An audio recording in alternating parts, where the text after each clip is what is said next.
வணக்கம் நண்பர்களே, உங்களிடம் பேசுவது விமலா. இன்னைக்கு நாம கேட்க போற கதை, யார் நம்பகமானவர்கள்.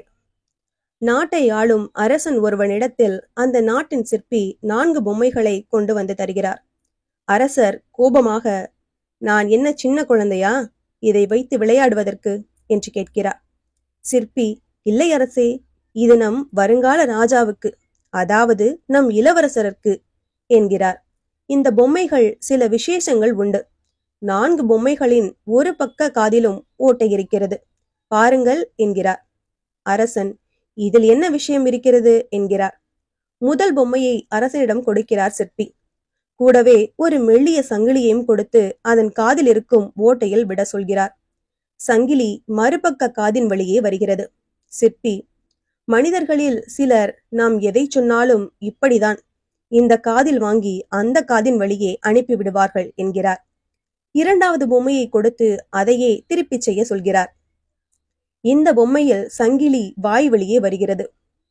இந்த மாதிரி மனிதர்கள் எதை சொன்னாலும் அதை அடுத்த நொடியே வெளியே விட்டு பரப்பி விடுவார்கள் என்கிறார்.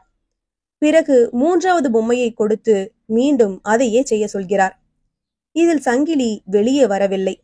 சிற்பி, இவர்களிடம் எதை சொன்னாலும் உள்ளேதான் இருக்கும், வெளியே வராது என்கிறார். அப்போது இதில் யார்தான் சிறந்த மனிதர் என்று அரசர் கேட்கிறார். என் கையில் இருக்கும் இந்த 4வது பொம்மைதான் சிறந்த மனிதன் என்று சிற்பி சொல்கிறார். அரசர் பொம்மையின் காதின் வழியே சங்கிலியை விடுகிறார். மறுபக்க காதின் வழியே வெளிவருகிறது. சிற்பி மீண்டும் செய்ய சொல்கிறார். 2ஆம் முறை வாயின் வழியே சங்கிலி வருகிறது. 3ஆம் முறை வரவே இல்லை. சிற்பி, 4வது பொம்மை போன்ற மனிதர்கள்தான் நம்பகமானவர்கள். அவர்களை முழுமையாய் நம்பலாம். எங்கு பேச வேண்டுமோ அங்கு பேசி, எங்கு கேட்க வேண்டுமோ அங்கு கேட்டு, எங்கு அமைதி காக்க வேண்டுமோ அங்கு அமைதி காப்பார்கள் என்று விளக்கம் கூறினார். இந்த கதை உங்களுக்கு பிடிச்சிருந்ததுன்னா லைக் பண்ணுங்க, ஷேர் பண்ணுங்க, சேனலை மறக்காம சப்ஸ்கிரைப் பண்ணுங்க. அடுத்த கதையில சந்திக்கலாம்.